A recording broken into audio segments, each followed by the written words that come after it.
নমস্কার বন্ধুরা, GK learning hub Bangla চ্যানেলতে আপনাদের সবাইকে স্বাগত জানাই। আজকের ভিডিও টপিক পদ্মশ্রী পুরস্কার 2024। আমরা প্রত্যেকেই জানি এই টপিকটি যে কোনো কারেন্ট অ্যাফেয়ার্স এবং কম্পিটিটিভ এক্সামের জন্য খুবই গুরুত্বপূর্ণ। এবার পশ্চিমবঙ্গ থেকে 2024 সালে 11 জন পাচ্ছেন এই পুরস্কার।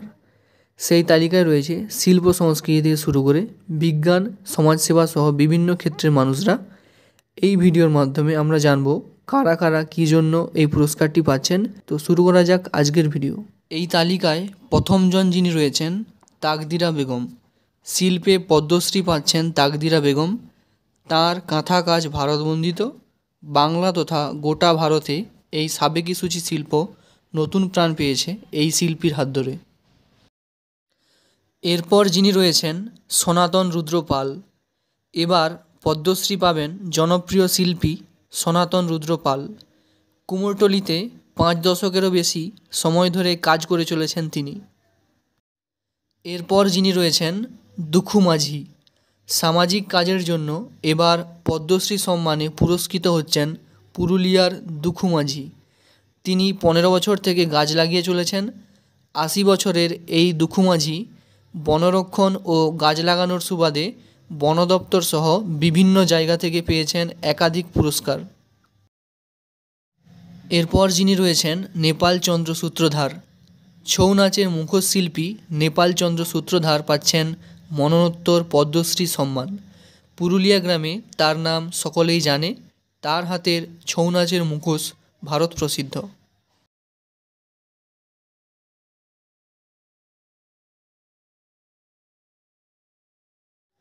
এরপর যিনি রয়েছেন মিঠুন চক্রবর্তী। এবার পদ্মভূষণে সম্মানিত হচ্ছেন মিঠুন চক্রবর্তী। বাংলা ও হিন্দি ছবিতে তার এই অসাধারণ অভিনয়ের জন্য সম্মানিত হবেন 73 বছরের এই অভিনেতা। অভিনয় জগতে বিশেষ অবদানের জন্য এই পুরস্কার পাচ্ছেন তিনি। এরপর যিনি রয়েছেন ঊষা উত্থুপ। ভারতীয় সঙ্গীতের গর্ব ও বাংলা সঙ্গীত দুনিয়ার উজ্জ্বল নক্ষত্র ঊষা উত্থুপ এবার পাচ্ছেন পদ্মভূষণ পুরস্কার। বাঙালির হৃদয়ে তার জায়গা চিরকালীন হয়ে থাকবে। এরপর যিনি রয়েছেন রতন কাহার।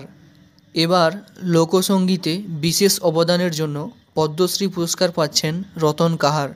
ভাদু গানে তার অবদানের জন্য এই সম্মান। বড়লোকের বিটিলও গানের জন্য খ্যাত তিনি। এরপর যিনি রয়েছেন নারায়ণ চক্রবর্তী। এবার বাংলা থেকে বিজ্ঞান ও প্রযুক্তি বিভাগে পদ্মশ্রী পাচ্ছেন নারায়ণ চক্রবর্তী। আর্সেনিক দূষণ নিয়ে সারা ভারতে উল্লেখযোগ্য কাজ করেছেন 69 বছর বয়সের এই বিজ্ঞানী। এরপর যিনি রয়েছেন সত্যব্রত মুখোপাধ্যায়। মরণোত্তর পদ্মভূষণ সম্মান পাচ্ছেন এই সত্যব্রত মুখোপাধ্যায়। বেঁচে থাকলে তার বয়স হতো 91 বছর। 2023 সালে 3 মার্চ তিনি প্রয়াত হন। সত্যব্রত মুখোপাধ্যায় 2000 সালে অটল বিহারী বাজপেয়ীর মন্ত্রিসভায় রাসায়নিক ও সারমন্ত্রী এবং পরে শিল্প ও বাণিজ্য মন্ত্রী হন। এরপর যিনি রয়েছেন গীতা রায় বর্মন।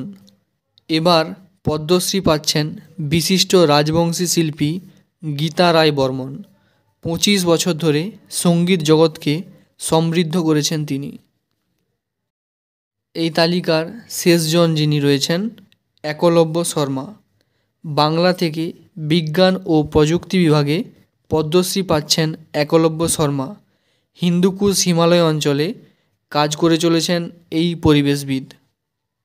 তো সকল বন্ধুরা, ভিডিওর প্রথম থেকে শেষ পর্যন্ত থাকার জন্য অসংখ্য ধন্যবাদ। এই রকম ইম্পর্ট্যান্ট টপিকের ওপর ভিডিও পাওয়ার জন্য অবশ্যই চ্যানেলটিকে সাবস্ক্রাইব করে রাখুন।